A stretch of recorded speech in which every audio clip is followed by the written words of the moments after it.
Do the honors, please. Thank you, Pat. And unfortunately, my house phone is ringing at the same time we're doing this, and I'm sorry about that. Governor, welcome. This is such a privilege to have you here. And I'm sorry, one moment.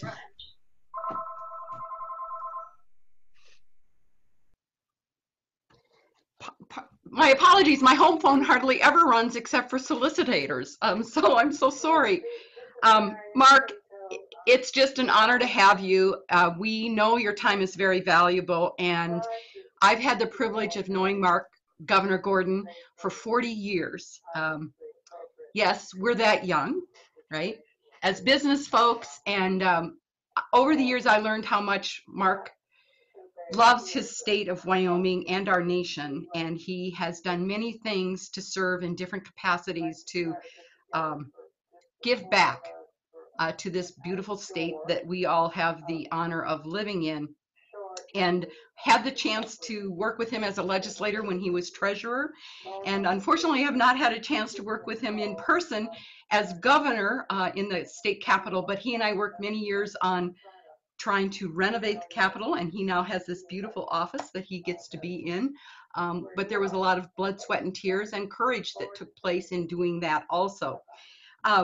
When Mandy and Rennie and I, we've been discussing the opportunity to have Governor Gordon speak with us today, I also just came across Ronald Reagan, a couple of quotes that I thought might set the tone for all of us emergers as we listen to Mark and what he's gone through.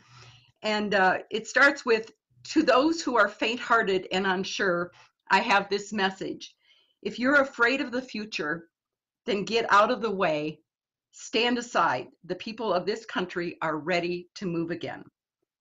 History is a river that may take us as it will, but we have the power to navigate, to choose direction, and make our passage together. With our eyes fixed on the future, but recognizing the realities of today, we will achieve our destiny to be a shining city on a hill for all mankind to see." And I think, Governor Gordon, I just want to say on behalf of all of us as emergers, thank you for your leadership. I know the days have not been easy. I can't even imagine what the experience has been like, but I also know that you have surrounded yourself with good people. And with that, welcome to Emerge. And Rennie, if you would like to pose a question or just have the governor speak, we welcome you. Are you muted? I think we're live. So you want me to mute? No, go for it. Thanks for throwing me under the bus here, Rennie. This is great. Rosie, wonderful to see you, and thanks. And it's good to see Auditor Racinas. I only see her on Zoom these days. So Brian and I got to shoot, out of a helicopter the other day. That was kind of cool. So and good talking with you too, Leslie, a little bit ago. Do you want me to just? Sure. Well, yeah, and I put it in the notes for you too, but just that I think the prompt question we had was, your state of the state. What is it like sitting here today, being the governor? What are those challenges? And Mandy wanted you to be really honest, so not the speech you'd give in public, but the speech you'd give in private about what it's like to be governor through this. Okay, well, thanks, Mandy. I have a posse here today, so that should be good. This is really a challenging time. I don't need to tell any of you that. There have been a couple of things that I guess I'll say. One is, a few years ago, a good friend of mine who happened to be the treasurer of Alabama, a wonderful guy named Young Boozer, if you can believe it. But Young had this phrase, which I keep thinking, which is do the right thing, do it right away, and do it the right way. And I keep trying to keep that mantra. It's three things. That's easier for me to remember than the 10 of the Wyoming Code, but those are hanging on the wall over here. And I feel very strongly about live each day with courage, know where to draw the line, be tough but fair, all of those things as well. and they really have they've been incredibly important. I'm blessed to have a fabulous First Lady, Jenny, who keeps me on track with those things, and she's obviously been very engaged in really important work. The epiphany I think I got shortly, maybe a couple of weeks ago, 3 weeks ago, was these are tough times, and whatever you do, and whatever you do, you're going to get criticized. There's no way to do anything different. That's wonderfully liberating in a way, because it allows you to come back and say, do the right thing, do it right away, and do it the right way.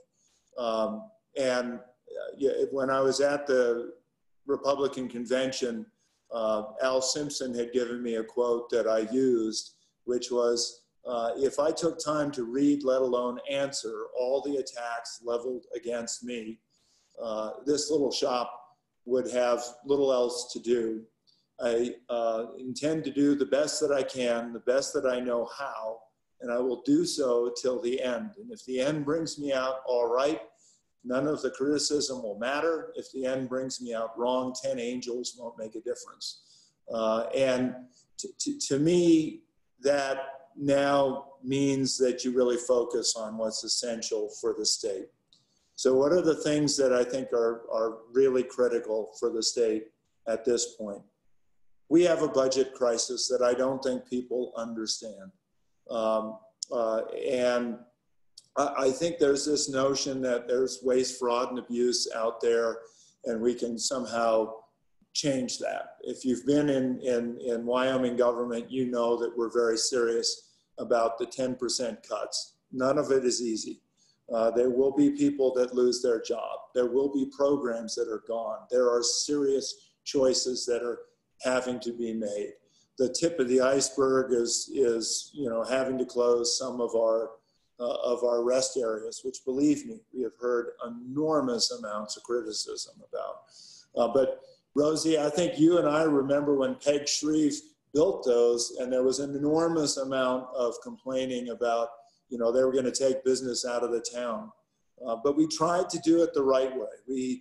What we did is we said we're going to be within 5 miles of a community. So if the rest stop is closed, people will drive into the town. That should be good for the economy. If the community wants to take it over, we'll figure out a way to do that. But as we look at what's happening, and I think of Leslie, the conversations we've had about healthcare and tribal facilities, Fremont County, the challenges we have there, these are not going to be easy choices. So for me, that navigating that budget crisis in a way that keeps the state functional is absolutely essential. Part of that, I think, is also making sure that this election at least delivers candidates who are intelligent about the budget crisis. There may be points of view, but I think it's important that we have legislators who are engaged and who understand. We've worked really hard to work with leadership of the legislature. We're kind of all in this together. And I do worry about what this particular session, or this particular election at this juncture in time could mean for the state. We could end up with a great group of leaders willing to roll their sleeves up and really try to solve problems for the state, or we could end up with people who are more interested in posture and we aren't able to move forward, or we sort of jerkily move back and forth. That worries me a lot. How people respond to the COVID virus, absolutely a huge issue for me. That, I think, probably as much as anything keeps me up at night. We've really tried to balance how we've approached this. I think Alexia Harris and Bridget Hill have done a phenomenal job of crafting orders which are while I admit they do restrict some of the constitutional liberties, they do not violate the Constitution. They are well put together, and they're thoughtfully done. We have counted on the people of Wyoming to do the right thing. But, you know, as we've seen in Uinta and a couple of other places, maybe this past weekend, hopefully will be the biggest part of that. People aren't always thinking sensibly, and they're thinking this isn't a big deal. But, you know, significantly, we have people around this state who are getting sick. You know, we were hanging in there 200 cases or so, and now we're at 400 and some. And that's concerning. It's concerning because, you know, number one, while they like to say the governor shut down business and et cetera, we really didn't. But now we're at that other part of it, which is businesses are having to close because they have people sick. We need to have our economy opening. We need to have people taking this virus seriously. And I do think Wyoming can come through this much better. And I'm hoping we can continue to do that. Same goes for the civil unrest we've seen. To me, Wyoming has handled that well and respectfully for the most part. And I'm happy that we're not in the national headlines, because I do think it means that Wyoming's reputation as being a place with sensible people is burnished. Longer term, I go back to what President Perkins told me when I got elected. He said, "You're going to be the governor who is going to have to transition this economy." There's, you know, yesterday, Japan announced that they were going to close 100 coal mines.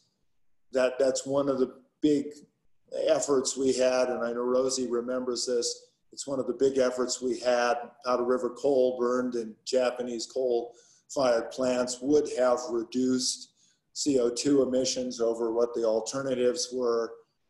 It would have been a great thing, and now it's a little unclear what that means. It's such an essential part of our economy. It's so much of what we've counted on through good times and bad. You know, I worry about how easily Wyoming can pivot, not only with our attitudes, but also with just the raw stuff it takes to pivot. You know, it's not easy to sort of just stand up a new enterprise and have it cover the tax base the way we've thought about it. So those are going to be tough challenges. And luckily, Auditor Racinas has got all the answers, so I can rest, because I know Auditor Racinas is on top of every aspect. And so, you know, and then lastly, I mean, those are the challenges. But what really is wonderful and the great opportunity, and what makes me happy to be where I am at this point, is I do have a phenomenal group of people in this office, and generally speaking in the cabinet, who are all committed to the state, want to do the right thing. And when you go to work and you realize you've got to catch up to people who are a little bit ahead of you, who've got better ideas than you, it makes going to work great. And I've really tried to emphasize, you know, more freedom for people to think outside the box, be able to get the momentum and the support they need to make the changes and challenges, address the challenges the way they think should be done. We have an incredibly collaborative office. We've had an incredibly collaborative executive suite. And I make no light of this. It has been wonderful to have Auditor Racinas. It's been wonderful to have Secretary of State Buchanan and Superintendent Balo and Treasurer Meyer. When the COVID crisis came on March 13th, the day after the legislature went home, every one of them stepped up with good ideas and direction. And I think it made a large difference in how Wyoming came through with fewer challenges. We have the third lowest unemployment. That may not always be the case, but we're right now third lowest unemployment and third lowest deaths. Only Hawaii and Alaska are better than us. And, we're very close to the bottom in terms of total cases. So I'm proud of what Wyoming's done. I'm proud of my team, and I look forward to going to work every day. So I'm happy to take any questions.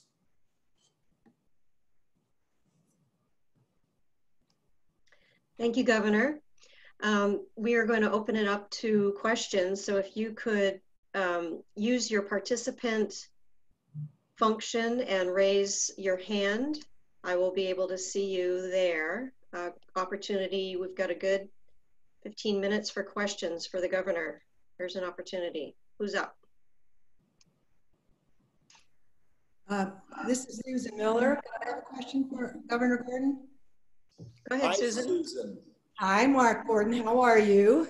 I am well. How is my UCross Foundation? You're doing well. We all miss you there, though. We're going to try and open in August, so that'll be nice. I have a question about the school system right now. I spent the COVID time taking care of grandchildren, and I've seen firsthand how hard this is on the children of our whole country. It's really a concern to me. So I'm wondering, what is your plan for opening schools in the fall? So Susan, we went early in May, we asked if schools could put together plans for reopening and try to do, graduations, at least try to get kids back in the classroom for the last 2 weeks or so, if they could.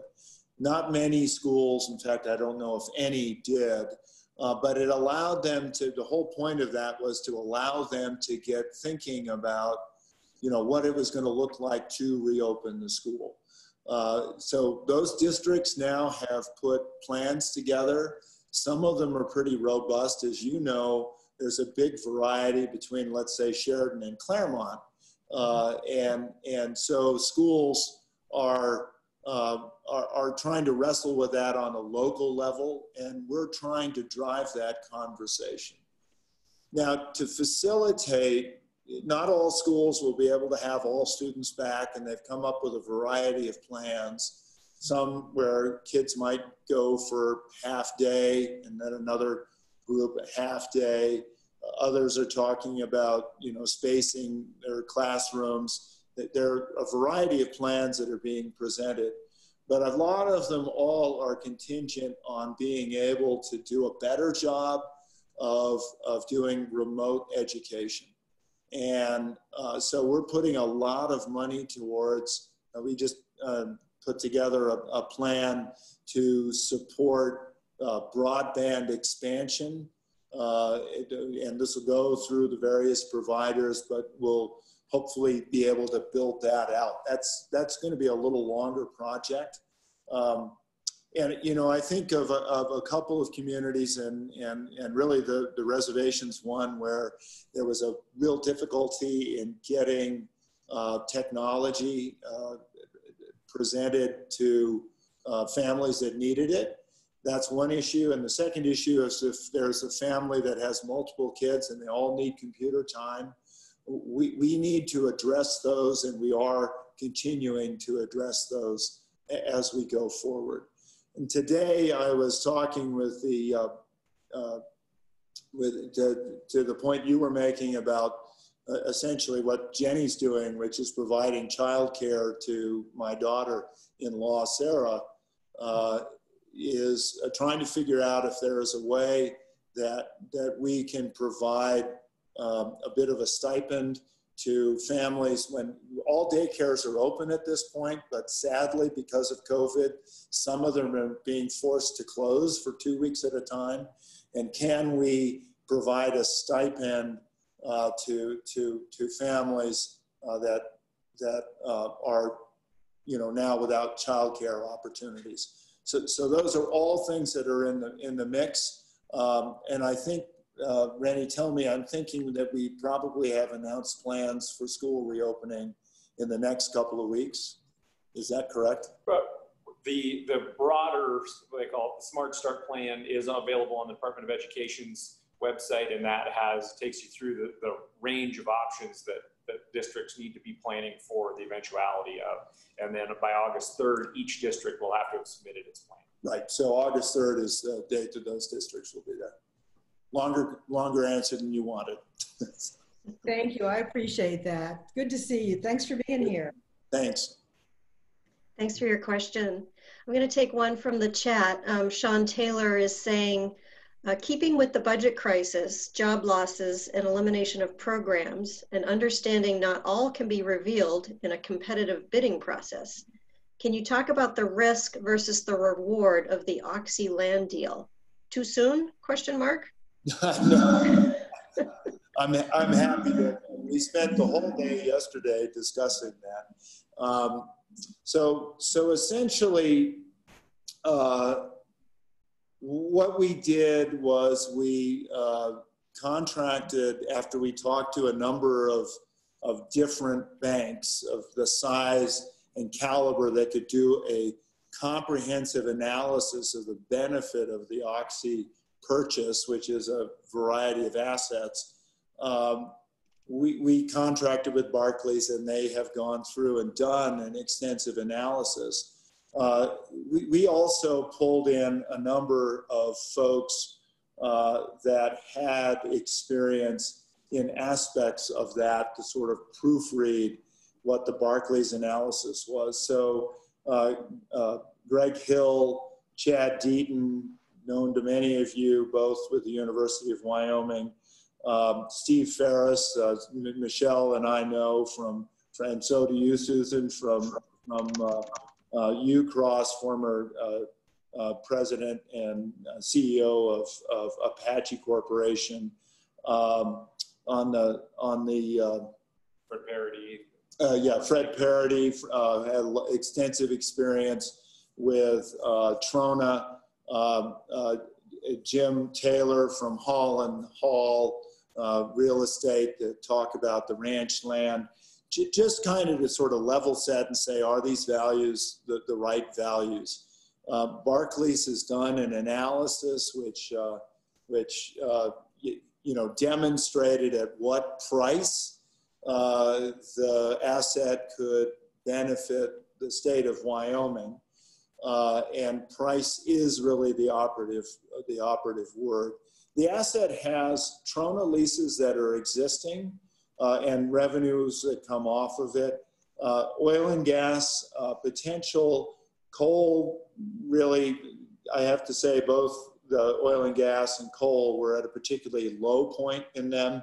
And so the analysis indicated that, essentially those are valueless. The land really did not include what rentals would be for renewables or any of those, but it just sort of said, what's the cash flow off of that? We all know that's really $50 to $100 range land. There are some real estate potential parcels there around Rock Springs and Green River. But the analysis did a comprehensive view of that and also included what the return would have to be to cover all the payments in lieu of taxes, all the other obligations that might be associated with that. And at the end of that analysis, you look at it, it has an auditor, correct me if I'm wrong, but I'm thinking we're talking our price range 7.5% to 8%, depending on the what the price it would be able to acquire this for return, and you compare that to the overall portfolio, which is right around a 5% return. We spent a lot of time yesterday, and after that analysis was done, it also went through this investment funds committee.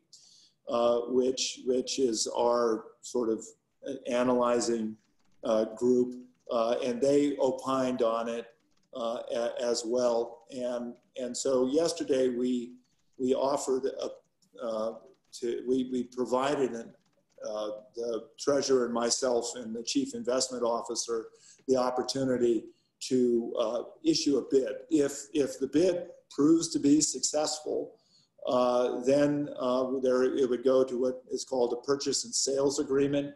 And before that can be finalized, thanks to the fine work of the auditor, there would have to be public hearings statewide in Carbon, Sweetwater, and Uintah counties, and an analysis sort of provided. So that's where we are. It is not a reach. It is certainly something that, at least in the current analysis, would be beneficial and accretive to the portfolio. And I think it depends on a couple of aspects to it, but it is entirely looked at as an investment, not as a land purchase or a Trona play, as have been suggested, or doubling down on fossil fuels. It's a comprehensive suite. So I hope that, Sean, answers your question. We do know, and this is semi-confidential,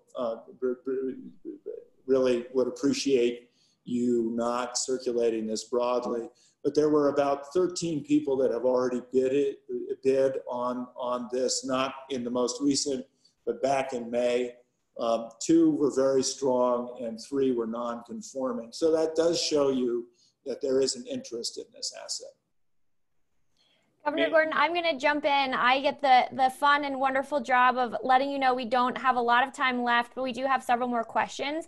So if we could move, this will be like the bonus round, lightning round of questions as we try to get through the next 4 or 5 questions for folks. And I know you have another meeting to head off to as well.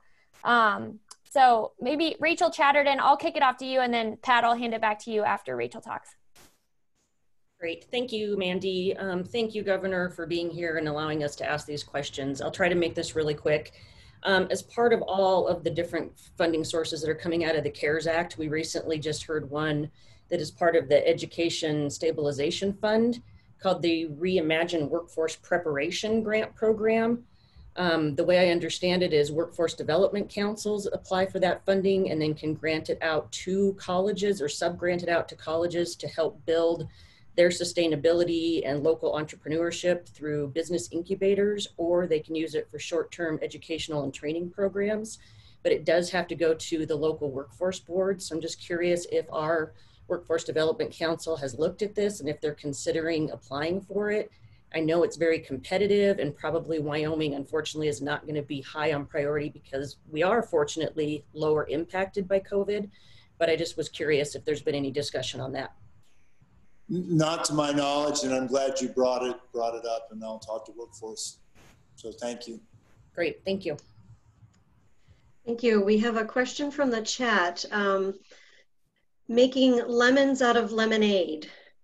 In the past 4 months, what are 2 or 3 unanticipated positives that you've seen that would not have happened in the absence of the pandemic?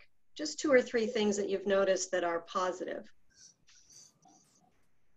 I think the legislative session that was handled on Zoom was very well done.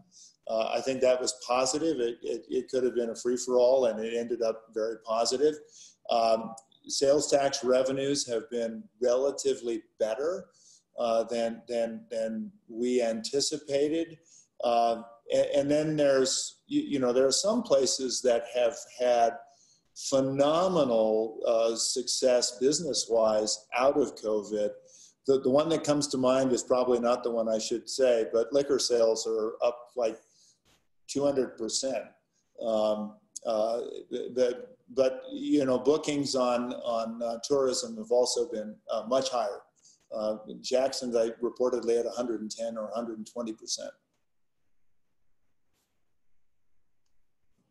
It's nice to know that there are definitely some new trends and behaviors that are emerging from this as people learn to work together differently. Thanks for that question, Nick.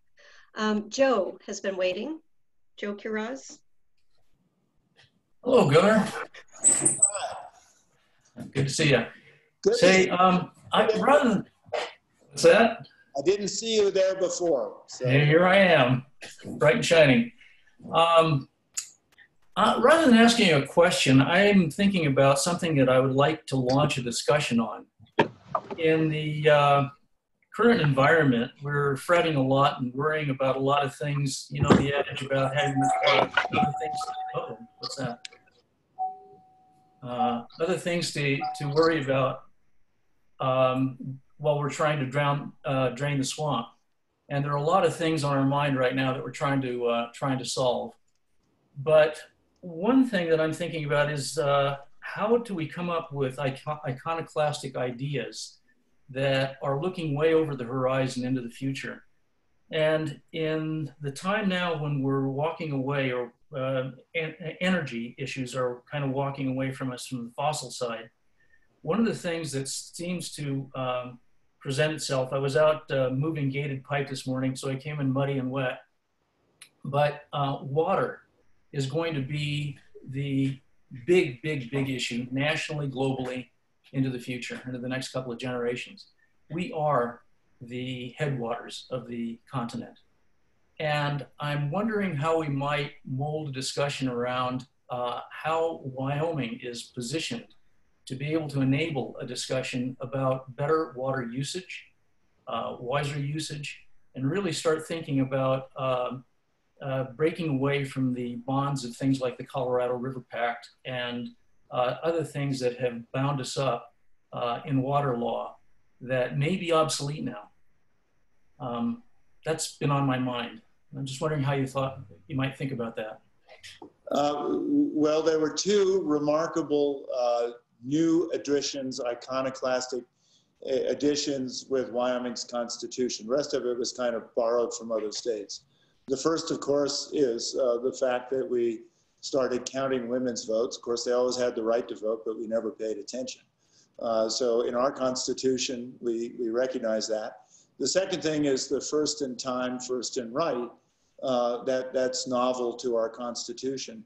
And it's interesting, Joe, that you bring this up, because when I was at UCross, there were two parties that were very interested in studying Wyoming water law.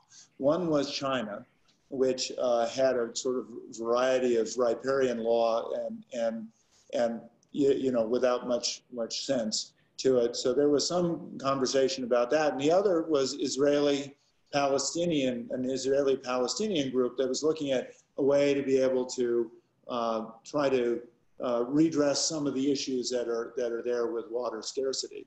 So I look at that and I say, maybe we have a really good start.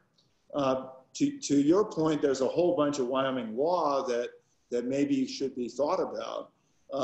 But I think Wyoming really is, in some ways, in a catbird seat to be able to inform that conversation in a way that really no one else can. So good idea. Thank you. Yeah, thank you. Governor, we have time for one more. And this one was posted in the chat and got a couple of thumbs up. So we're going to select this one.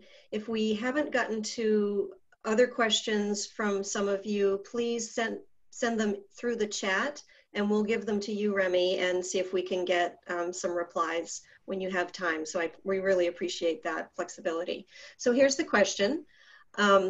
Dear Governor, comma, have you or your team thought at all about how the change in how people can work, essentially people can work anywhere, might change the attraction of Wyoming, and how this might impact schools and infrastructure given our tax base? Yeah. And Patty, that's an excellent question. And yes, I do think it will. There's no question that being able to work remotely is going to facilitate people coming to Wyoming. When you see the continued challenges that you're seeing in larger metropolitan areas, I suspect that people are going to feel less compelled to visit them until we have a vaccine, and even if we do, they may not know much about it. I think that means that we need to think about our school system differently. I've thought long and hard about how we do a better job of integrating our community colleges with the UW, because I think also as you have a workforce that's going to want to be retrained, they're not going to necessarily want to relocate to Laramie for a while.